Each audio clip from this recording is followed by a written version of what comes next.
The three Kethvar ships dropped through Earth's atmosphere like falling stars, their crystal hulls catching the morning sun and throwing rainbow fragments across the Colorado sky. Commander Zexthal watched from the lead ship's bridge as the primitive blue world grew. Bigger, his four amber eyes narrowing as he sized up the situation.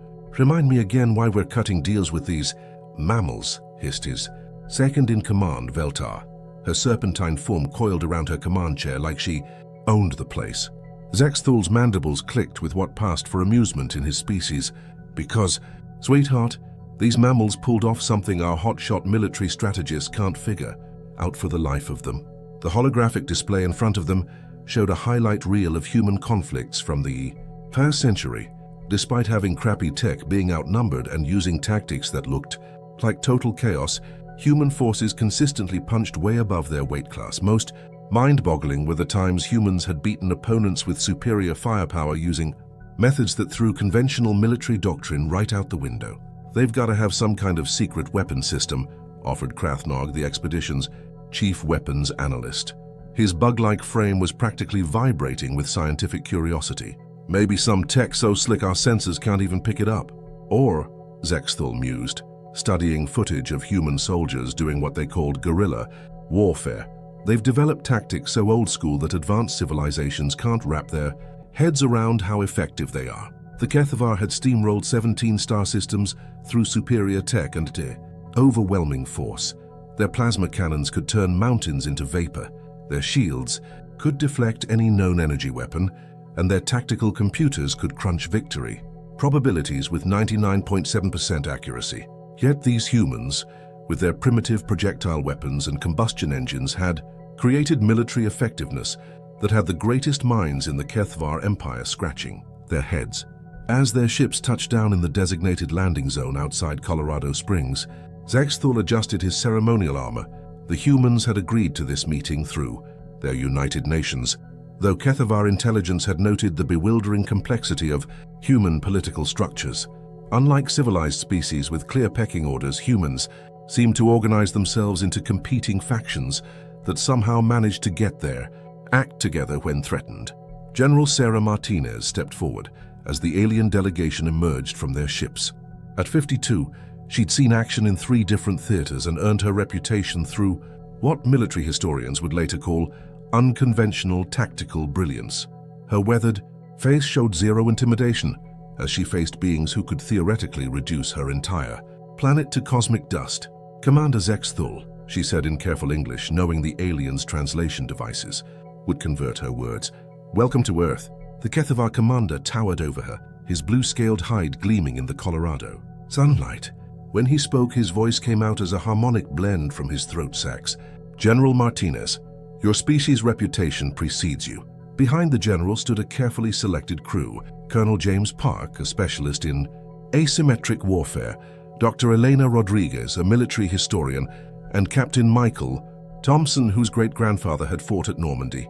Each had been chosen not for their conventional achievements, but for their understanding of what made human warfare unique. "We come bearing gifts," Zexthal continued, gesturing to his subordinates.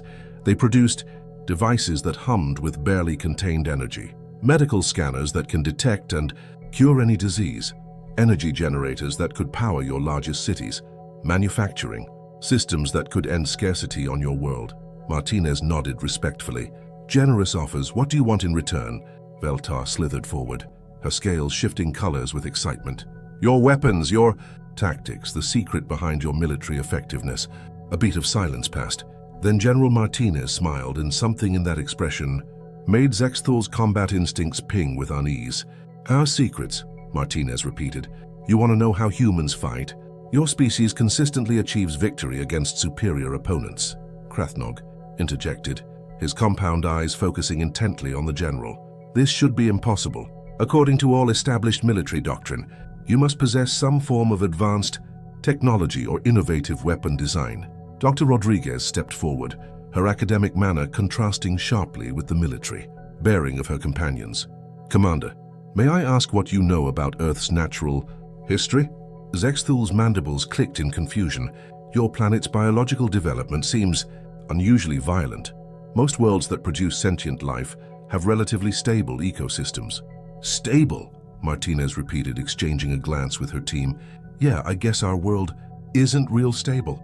Colonel Park spoke up, his voice carrying the quiet authority of someone who'd spent years studying human conflict. What exactly do you know about how we wage war? Chaotic, Veltar hissed dismissively. Inefficient. Your tactics appear to lack coherent, strategic doctrine. You employ multiple conflicting methodologies simultaneously and somehow achieve tactical superiority through apparent randomness. Captain Thompson stepped forward, his young face serious. With all due respect, ma'am, I think you might be looking at this all wrong.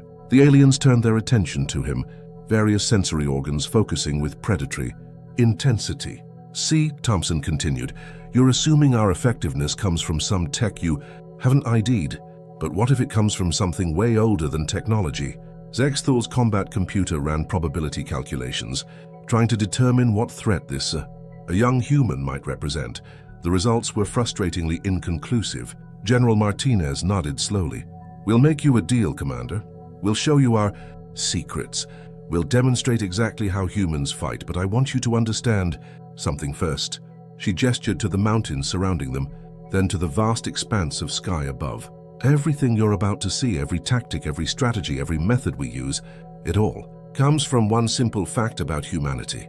Which is, Zexthal asked, though something in the human's tone made him wish he hadn't. We learned how to fight from the most dangerous predators in the known universe. The aliens exchanged puzzled glances. The Kethavar database contained extensive info about Earth's fauna, but nothing that suggested apex predator capabilities beyond standard biological parameters. And these predators are? Veltar inquired, her skepticism evident in the rapid color changes of her scales. General Martinez's smile widened, and for the first time since landing the Kethavar delegation experienced what humans call genuine unease. Us. The next morning, General Martinez led the Kethavar delegation to what looked like an unremarkable patch of Colorado grassland. No impressive facilities, no advanced technology, just open space dotted with a few wooden structures and observation towers. This is your advanced military installation? Veltar asked, her scales rippling with confusion. One of them, Martinez replied casually. We call it a training ground. Zexthal surveyed the primitive setup with mounting disappointment. Where were the energy, shields, the plasma weapon arrays, the tactical hologram systems? Instead, he saw what appeared to be obstacles that could have been built by pre-industrial civilizations. General, Krathnog ventured, perhaps we should begin with your most advanced weapon. Systems? Martinez nodded to Colonel Park, who activated a handheld radio, a device so antiquated that the Kethavar translation systems initially failed to classify it as technology. Bravo team, execute Demo Alpha. What happened next would haunt Kethavar military doctrine for generations to come. Jack squat. The aliens waited. Their sensors detected no movement, no energy signatures, no tactical deployments. The grassland remained eerily peaceful, with only the sound of wind and distant bird calls. Minutes passed, then more minutes. Is there some kind of delay? Zexthal asked, his patience beginning to fray. Nope, Martinez replied calmly. The demonstration is proceeding exactly as planned. More time passed. The Kethavar delegation grew increasingly agitated. Their species, evolved from predators that relied on swift, decisive action, found prolonged inactivity almost physically painful. Maybe your soldiers need different instructions, Veltar suggested, her color patterns now cycling through frustrated oranges and reds. Dr. Rodriguez spoke up, her voice carrying an edge of academic excitement. Commander, in your experience, how long does an average military engagement last? For effective forces, Zexthal calculated quickly. Between 17 and 43 minutes depending on tactical complexity. And what do you consider an acceptable waiting period before engagement? Waiting? Krathnog's compound eyes flickered in confusion. Tactical doctrine calls for immediate deployment of maximum force to achieve swift victory. Captain Thompson nodded slowly. That's what we figured you'd say. Another 20 minutes passed in apparent silence. The aliens' frustration had grown into something approaching panic. In their culture, such prolonged inactivity suggested either catastrophic failure or imminent ambush. Suddenly, Colonel Park's radio crackled. Targets acquired, 37 hostiles eliminated, 0 casualties. The aliens spun around, sensors sweeping frantically. Where? Veltar demanded. We detected no weapons fire, no energy discharge, no combat activity whatsoever. Martinez gestured to the seemingly empty grassland. They were there the whole time. As if materialized from the earth itself, 30 human soldiers rose from positions that had been invisible moments before. They emerged from shallow depressions from behind, camouflaged screens from beneath vegetation that had seemed naturally scattered. "No way in hell," Zexthul breathed. "Our sensors would have picked them up." "Would they?" Dr. Rodriguez asked. "What exactly were your sensors looking for?" "Energy signatures, metal composites, biothermal readings, electromagnetic emissions, all technological markers," Martinez observed. "But what if the most dangerous weapon doesn't emit energy or use advanced materials?" One of the soldiers approached, his face painted with natural earth tones, his uniform seeming to shift color with his surroundings. In his hands he carried what the Kethavar had dismissed as primitive projectile weaponry. "Sergeant Williams," Martinez said, "please explain your positioning strategy to our guests." Williams nodded respectfully to the aliens. "Ma'am, we used what we call patience tactics. High-deed optimal firing positions 12 hours ago, moved into place before dawn and waited." 12 hours? Veltar's scales flickered through rapid color changes that indicated severe distress. "You remained motionless for 12 hours. "Yes, ma'am. Standard operating procedure for this type of operation." Krathnog's scientific curiosity overrode his confusion. "But surely your physiology cannot sustain such periods of immobility. What about nutritional requirements, waste elimination, muscular fatigue?" Williams exchanged glances with his fellow soldiers, several of whom were now grinning. "Sir, humans can remain motionless for days if necessary. We train for it regularly." "Days?" Zexthul's tactical computer struggled to process this information. "That's highly inefficient. Why not simply deploy superior firepower immediately?" "Because," Martinez said, her voice taking on the tone of someone explaining basics, concepts to children. "Sometimes the most effective tactic is to let your enemy come to you." She gestured for them to follow her to the observation tower. From this elevated position, the aliens could see the full scope of what had just occurred. The empty grassland revealed itself to be an intricate network of concealed positions, each one carefully selected for maximum tactical advantage. Every spot you see was chosen not for technological superiority, but for patience, Colonel Park explained. "Our soldiers studied this terrain, identified where enemies would most likely move, and then waited for them to fulfill those predictions." Dr. Rodriguez pulled out a tablet displaying historical footage. "This tactic isn't new for us. During what we call World War II, one human sniper remained in position for 4 days to eliminate a single high-value target. The footage showed a figure so perfectly concealed that even knowing where to look, the Kethavar could barely distinguish him from the surrounding debris." 4 days? Veltar's voice carried a note of horror. "Without moving?" "Without moving," Rodriguez confirmed. "Humans have used similar tactics for thousands of years. We learned it from studying Earth's most successful predators." She switched to nature documentary footage showing various Earth animals. Crocodiles can wait motionless for months until the perfect prey appears. Spiders construct elaborate traps and simply wait. Even our house cats will sit absolutely still for hours to catch a single mouse. "But that's..." Krathnog struggled for words. "That's not warfare, that's just waiting." Captain Thompson stepped forward, his expression serious. "Sir, with all due respect, that is warfare, human warfare." Martinez nodded approvingly. "What you just witnessed wasn't an advanced technology demonstration. It was our soldiers doing what humans have done for millennia, using patience as a weapon." As they walked back to the vehicles, Zexthul overheard one of the human soldiers talking to another. "Think they're starting to get it, Sarge. Give them time, Rodriguez. Patience is something you gotta learn to appreciate." The irony wasn't lost on the Kethavar commander. Even now the humans were exercising the very quality they had just demonstrated. They were being patient with their guests' inability to understand. For the first time since arriving on Earth, Zexthul wondered if maybe the Kethavar had made a serious miscalculation about these supposedly primitive mammals. The third day began before dawn. General Martinez had requested that the Kethavar delegation arrive at 0430 hours, a time that their biological rhythms found deeply uncomfortable. As creatures evolved from diurnal hunters, the aliens struggled with pre-sunrise activity. "Why must we observe your tactics in darkness?" Veltar complained, her scales dim and sluggish in the cold morning air. "Because," Martinez replied, leading them toward what appeared to be a small pond.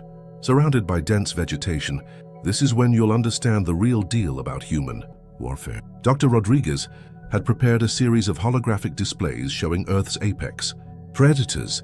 As the delegation gathered around the portable projector, she began what would later be called the Crocodile Lecture in HFY military academies. "Check this out," she said, activating footage of an African crocodile lying motionless in murky water. "This predator can remain absolutely still for up to 2 years. 2 years. Zexthal's mandibles clicked in disbelief. "That's impossible. No organism can survive such extended inactivity." "Not only survive," Rodriguez continued, "but remain perfectly alert, perfectly ready, perfectly dangerous for that entire time, waiting for the exact right moment to strike." The footage shifted to show a wildebeest approaching the water's edge. For long minutes, nothing happened. The crocodile remained invisible beneath the surface while the prey drank peacefully.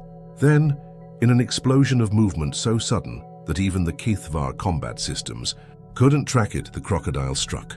The wildebeest disappeared beneath the water in less than 3 seconds. "This," Martinez said quietly, "is what we learned from Krathnog's scientific instruments were recording frantically. The energy expenditure ratio is off the charts. Extended periods of zero activity followed by maximum output bursts. It defies efficient resource management." Colonel Park stepped forward. "Does it? Or does it represent the most efficient resource management possible?" He gestured to the pond beside them, which the aliens now realized wasn't empty. "Sergeant Chen, please demonstrate." What emerged from the water wasn't immediately recognizable as human, covered in aquatic vegetation, with breathing apparatus so subtle it seemed part of the pond's natural ecosystem. Sergeant Chen had been submerged for over 6 hours. "Jesus, Chen," one of the other soldiers muttered. "I forgot you were even there." "That's the whole point," Chen replied calmly, water streaming from his camouflaged form. Veltar's scales rippled through several color combinations, indicating extreme distress. 6 hours underwater, motionless? "Standard recon duration," Chen confirmed, "though we train for up to 18 hours when necessary." Captain Thompson activated another display, this one showing historical human conflicts. Every major victory in human military history involved some form of patience-based strategy. The images showed various scenarios: soldiers waiting in trenches for days before an assault, snipers maintaining position for weeks, entire armies remaining hidden for months before striking. "Fire species," Dr. Rodriguez continued, "seems to have evolved a strike fast, strike hard mentality. Overwhelm the enemy quickly with superior technology." "Obviously," Zexthal said, "prolonged conflict wastes resources and creates unnecessary casualties." "But what if," Martinez asked, "the enemy refuses to engage on your terms? What if they simply disappear?" The general activated her radio. "All units execute Demo Bravo." The HFY delegation found themselves suddenly alone. Every human within sight vanished as if they had never existed. The alien sensors detected nothing. No movement, no heat signatures, no electromagnetic emissions. "Where'd they go?" Veltar demanded, her color patterns cycling through alarmed purples and yellows. "They're still here," Martinez's voice replied, though she was no longer visible. "They're just practicing what we call tactical patience." Minutes passed. The aliens grew increasingly agitated, their combat instincts triggering fight or flight responses to the perceived ambush scenario. "This is psychological warfare," Krathnog declared, his compound eyes swiveling frantically. "Nope," came Dr. Rodriguez's voice from seemingly empty air. "This is Tuesday morning. Training." An hour passed, then another. The aliens' technological advantages meant nothing when they couldn't locate targets to use them against. Their advanced sensors were useless against enemies who had learned to become part of the landscape itself. Finally, Martinez's voice crackled over their translation devices. "What you're experiencing right now is what every enemy of humanity eventually faces. We don't fight on your schedule. We don't engage when you want us to. We wait until we're ready." Slowly, the humans began to reappear. They emerged from positions that should have been impossible to occupy. Buried under brush piles, suspended in tree canopies, concealed within artificial rocks that looked entirely natural. "The thing is," Colonel Park explained as he climbed out of what had appeared to be a solid boulder, "humans didn't develop this capability for warfare. We developed it for survival." More footage appeared on Dr. Rodriguez's displays, this time showing early human hunters, tracking prey across vast distances, following animal herds for weeks. waiting for the perfect moment to strike. Our ancestors, she continued, weren't the strongest predators on Earth, weren't the fastest, weren't the most venomous or the most armored, but we became the most successful because we learned the most important lesson any predator can learn. Which is? Zexthul asked, though he suspected he didn't want to know the answer. Patience, Martinez said simply, is the ultimate weapon. Captain Thompson pulled up additional historical records. Every species that has ever underestimated human patience has eventually learned to regret it. The displays showed conflicts throughout human history, where smaller, seemingly outmatched forces had defeated larger, better-equipped enemies through strategic patience. We don't win by being stronger, Thompson explained. We win by being willing to wait, longer than anyone else can imagine. Veltar's scales had settled into a pattern of muted grays that indicated deep thoughtfulness, mixed with fear. You're saying that your entire military doctrine is based on waiting? Not just waiting, Dr. Rodriguez corrected. Waiting with purpose, waiting while planning, waiting while your enemy makes mistakes. She showed them more crocodile footage, this time focusing on the predator's eyes. Even while motionless, they tracked every movement, calculated every probability, prepared for every possibility. A crocodile can wait 2 years for the perfect opportunity, she said. Humans can wait longer. The implications of this statement hung in the air like a physical presence. The Kethvar delegation exchanged glances, their various sensory organs processing information that challenged everything they thought they knew about warfare.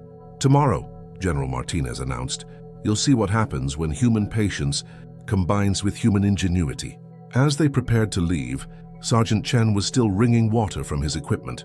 Chen, one of his teammates called out, next time maybe pick a warmer pond?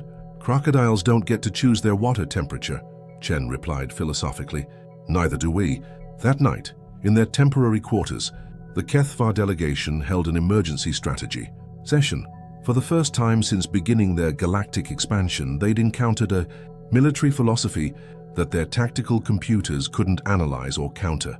They're not using advanced technology, Krathnog reported to the others. They're using time itself as a weapon. Outside their window, the Colorado landscape looked peaceful and empty. But now they knew better. Now they understood that anywhere humans decided to wait, the very ground could become an enemy. And the humans, patient as always, were giving them time to learn. The fourth day brought the Kethvar delegation to what General Martinez called the heart of human military doctrine, a place that looked utterly unremarkable from the outside. The IDAS building was simple, unadorned, and could have been mistaken for a civilian office complex. This is your strategic command center, Zexthul asked, his tone mixing disappointment with confusion. This is our Strategic Patience Institute, Dr. Rodriguez replied as she led them inside, where we teach our officers to think like Earth's most successful predators. The interior surprised them. Rather than technological displays and advanced computing systems, the walls were covered with images of Earth's wildlife, crocodiles, spiders, sharks, and various ambush predators. Interactive displays showed hunting patterns, waiting behaviors, and strike strategies that had been refined over millions of years of evolution. Colonel Park gestured to a detailed diagram showing a spider's web. This represents perfect strategic patience. The spider doesn't chase its prey, it creates conditions where prey comes to it then waits. We've adapted this principle, Martinez added, to modern warfare. They were led to what appeared to be a war room, but unlike any the aliens had seen. Instead of real-time tactical displays, the walls showed conflict spanning decades. Supply chain analyses stretched across years. Resource allocation charts projected decades into the future. Welcome, said a new voice, into human strategic thinking. An elderly man approached, his face weathered by age but his eyes sharp with intelligence. I'm Admiral Morrison, retired. I've been studying strategic patience for 40 years. Veltar's scales flickered through questioning patterns. 40 years studying, I'm waiting. 40 years studying how to win wars before they begin, Morrison corrected. He activated a holographic display showing a complex timeline. This is the strategic framework for the last major conflict we won. As you can see, the actual fighting lasted 18 months. The aliens studied the timeline, expecting to see the preparation phase lasting perhaps a few months before the engagement period. The prep phase, Morrison continued, lasted 63 years. The room fell silent, except for the subtle humming of alien translation devices working overtime to process this information. 63 years? Krathnog's compound eyes widened to their maximum aperture. We began positioning resources, establishing relationships, and creating conditions for victory before most of our eventual enemies were even born, Morrison explained, matter-of-factly. Dr. Rodriguez added supporting displays. Human strategic doctrine operates on what we call generational timescales. We make plans that our grandchildren will execute. The displays showed various long-term strategic initiatives, alliance building that spanned centuries, technological development programs with 50-year timelines, and cultural influence campaigns that operated across multiple generations. This is impossible, Veltar protested, her scales cycling through frustrated reds. No military command structure can maintain coherence across such timeframes. Ours can, Captain Thompson replied simply, because we learned from species that operate on geological timescales. New footage appeared. Time-lapse photography of trees growing over decades, rivers slowly changing course over centuries, mountains rising over millennia. Humans don't just learn from fast predators, Thompson explained. We learn from slow ones too, from forces that reshape entire landscapes through patient, persistent action. Admiral Morrison pulled up what he called the China example, a strategic framework that spanned over 2,000 years of continuous planning and execution. This is a single continuous strategic doctrine, he explained, as the aliens stared at the incomprehensibly vast timeline, maintained across multiple governments, wars, and technological changes. Zexthal's tactical computer was producing error messages.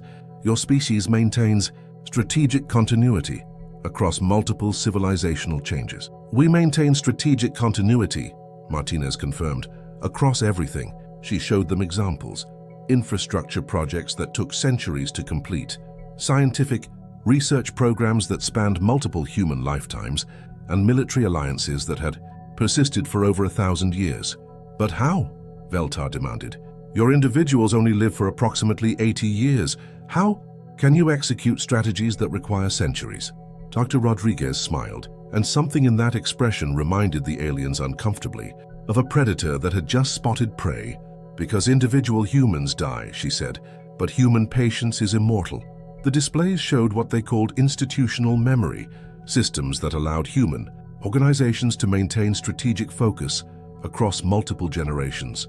Military academies that taught the same core principles for hundreds of years. Cultural traditions that preserved strategic thinking across civilizational changes.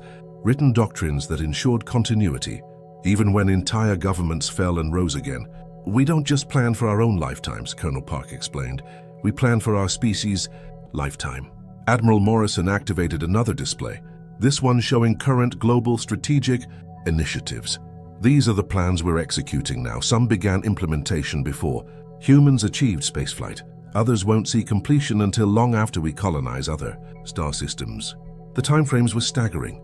Multi-century technological development programs, 1,000-year terraforming projects, cultural influence campaigns designed to shape the thinking of species that humans hadn't even contacted yet. You're planning military strategies, Krathnog said slowly, for wars that might not happen for hundreds of years. We're planning, Martinez corrected, to make sure those wars happen on our terms if they happen at all.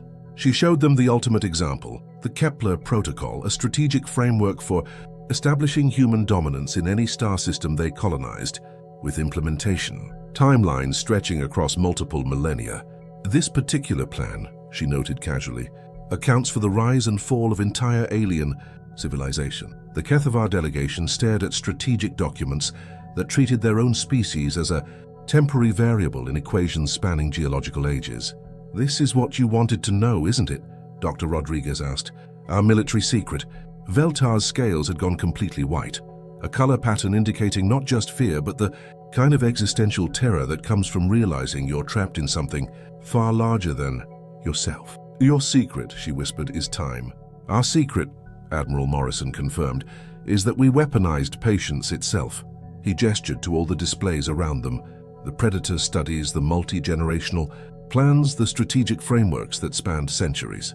Every other species we've encountered thinks tactically, he explained. They plan in terms of immediate conflicts, short-term advantages, quick victories. But humans, Martinez added, learn to think like planets, like ecosystems, like the slow, inexorable forces that reshape entire worlds. The displays showed Earth's geological history, continents drifting across millions of years, ice ages that lasted for millennia, evolutionary changes that operated across vast spans of time. We learned strategic patience, Captain Thompson concluded, from the universe itself. Outside, the Colorado wind carried sounds that seemed different now to alien ears, not just natural noise, but the whispers of a species that had learned to think in terms of cosmic time. Tomorrow, General Martinez announced, you'll understand why this changes everything. That night, the HFY delegation didn't hold a strategy session.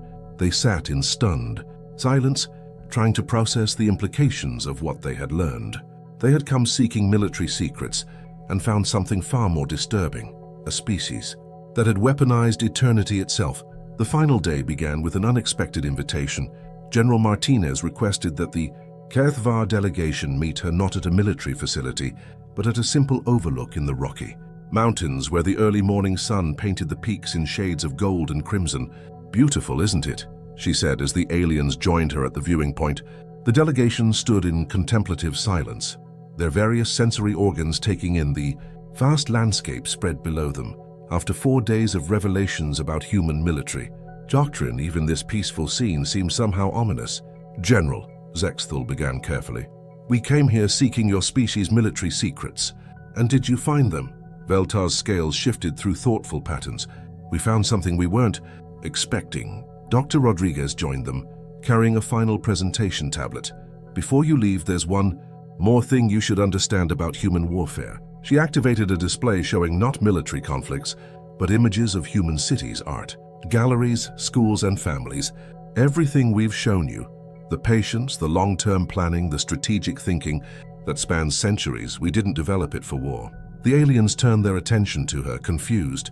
Oh, we developed it for peace. Colonel Park appeared beside them, his expression serious but not threatening. The patience we use in warfare is the same patience we use to build civilizations that last thousands of years. The displays showed human infrastructure projects, roads that had been maintained for centuries, buildings that had stood for millennia, institutions that had preserved knowledge across the rise and fall of empires. The same mindset that lets us wait 2 years to take a single shot, Captain Thompson explained, is what lets us build something intended to last forever. Admiral Morrison materialized from a nearby path, moving with the slow deliberation of someone who had learned to think in geological time. The strategic frameworks we showed, you aren't just military doctrines, they're civilization-building tools. Martinez gestured to the landscape around them. This mountain range is approximately 70 million years old. Humans have been here for maybe 300,000 years, yet we've learned to think like the mountains. She paused, letting that sink in. We plan our wars the same way we plan our cities, our cultures, our species' expansion into the galaxy, with patience that outlasts individuals, generations, sometimes entire civilization. Zexthal's mandibles clicked slowly as he processed this. You're saying that your military superiority comes from civil engineering principles? We're saying, Dr. Rodriguez replied, that we don't distinguish between building and fighting.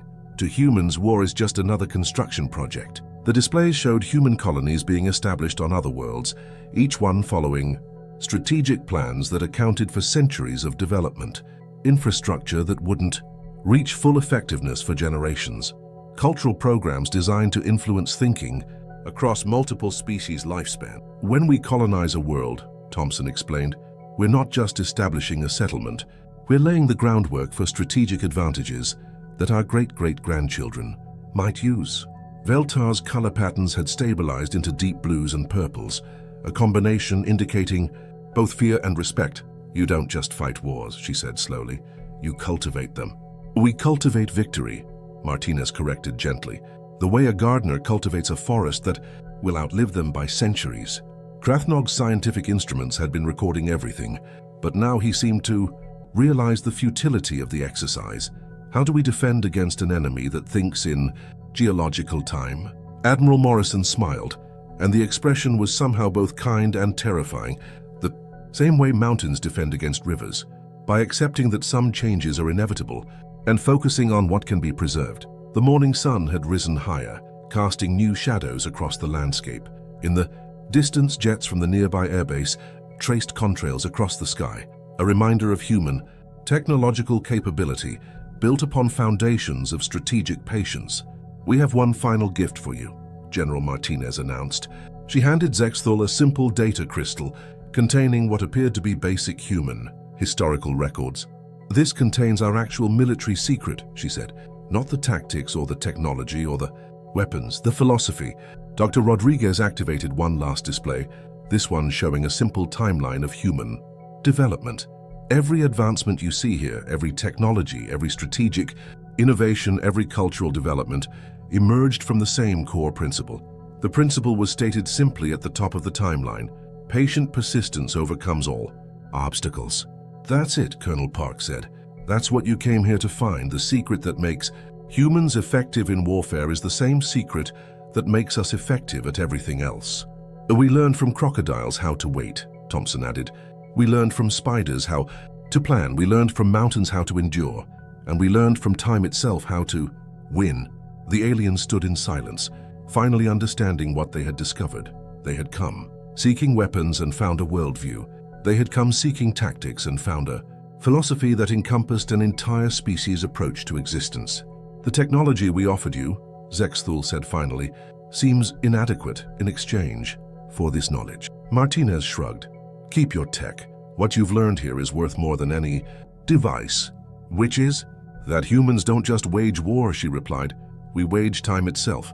As the Kethvar delegation prepared to leave Earth, their ships loading with cultural data and philosophical frameworks rather than weapons specifications, they carried with them a new understanding of their place in the galaxy. They had encountered a species that thought in terms of millions of years, planned for outcomes that wouldn't manifest for centuries, and wielded patience as effectively as others, wielded plasma cannons. "Commander," Veltar asked as their ships lifted off, "how do we report this to the Empire?" Zexthul watched Earth shrink behind them, knowing that they were leaving behind not just a planet, but an entirely new concept of what warfare could be. "We tell them the truth," he said. "We came looking for humanity's weapons and discovered that humans are the weapon. Time is their ammunition, patience is their guidance system, and they've been aiming at targets we can't even see yet." In the cargo hold, the data crystal containing human historical records pulsed softly with stored information. Within its crystalline matrix lay the chronicles of a species that had learned to weaponize waiting, to militarize patience, and to turn time itself into their greatest ally. The Kethvar Empire would study these records for generations. They would build new defensive strategies, create new tactical doctrines, and completely restructure their approach to interstellar relations. But they would never again underestimate a species simply because its technology appeared primitive. They had learned that the most dangerous weapons don't always announce themselves with energy signatures and metal composites. Sometimes the most lethal arsenal consists of nothing more than the willingness to wait, plan and think like the slow, inexorable forces that reshape galaxies. Back on Earth, General Martinez stood at her office window watching the alien ships disappear into the morning sky. On her desk lay reports of new strategic initiatives, plans that wouldn't reach completion for decades, frameworks for conflicts that might not emerge for centuries. She picked up her coffee, took a sip, and returned to her work. After all, there was no rush. Humans had all the time in the universe.